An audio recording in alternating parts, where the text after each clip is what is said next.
রাজনৈতিক কোনো বিষয় নিয়ে এখানে কথা বলবেন না।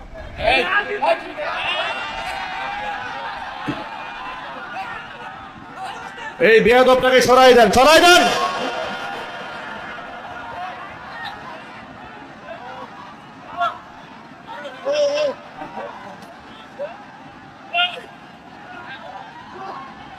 এরা সব জায়গায় এরকম করেছে।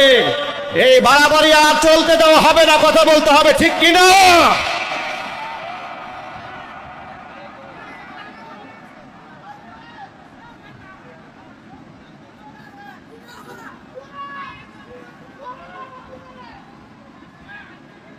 বসেন। এই চেহারাটা মনে রাখবেন, আপনারা মনে রাখবেন। এই যুবকেরা মনে থাকবে না চেহারাটা?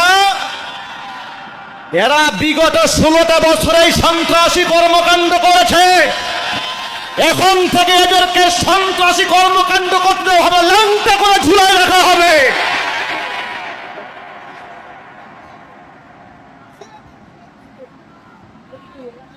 বসেন ভাই, বসে পড়েন, বসে পড়েন।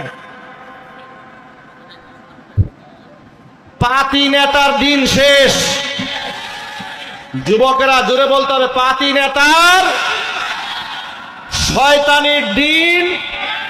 কোরআন সুন্নাহর বাংলাদেশ।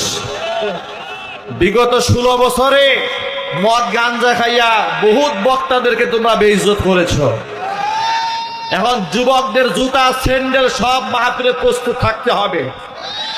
কোন আলেমদেরকে শিক্ষা দিতে আসলে এমন শিক্ষা দিয়ে দিবেন আগামী 100 বছর বাধ্যতা 14 গোষ্ঠী যেন মনে রাখে।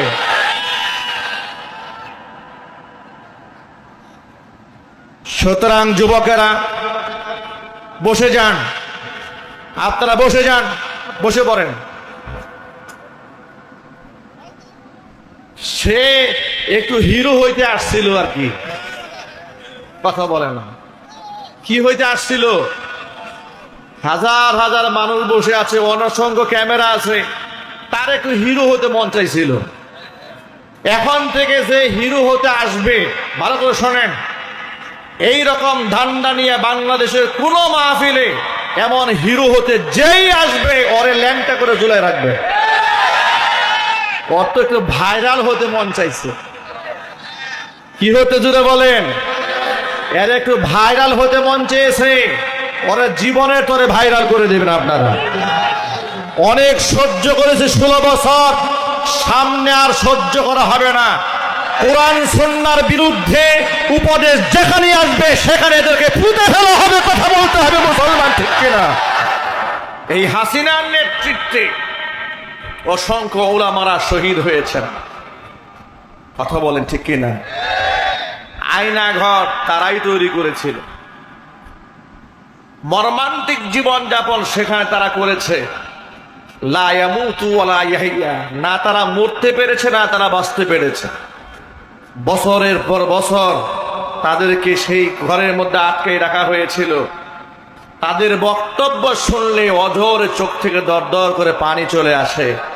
সুতরাং আজকে তারা অনেক জায়গায় বিভিন্ন পরিচয়ে তারা সেখানে আত্মগোপনে আছে। আপনাদের সামনে ভালো সাজার প্রস্তুতি তারা নিয়ে নিয়েছে, কিন্তু ওদের ইতিহাস ভুলে গেলে চলবে না। জোরে বলেন না, ঠিক কিনা? এই হাসানুল হক ইনু ওদিন দেখেছে আদালতে উঠানোর সময় কোন এক যুবক তাকে লাথি মেরেছে।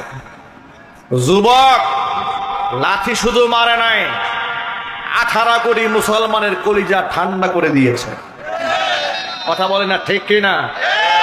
লাথিতে ও কলিজার মধ্যে মেরেছে, লাথি মেরেছে ওর কপালে, আর হৃদয় ঠান্ডা হয়ে গেছে 18 কোটি মুসলমানের। মাইনকারে এমন মাইনকে সিপাই ফেলেছে পাবলিক। সুবহানাল্লাহ, আল্লাহু আকবার বলেন।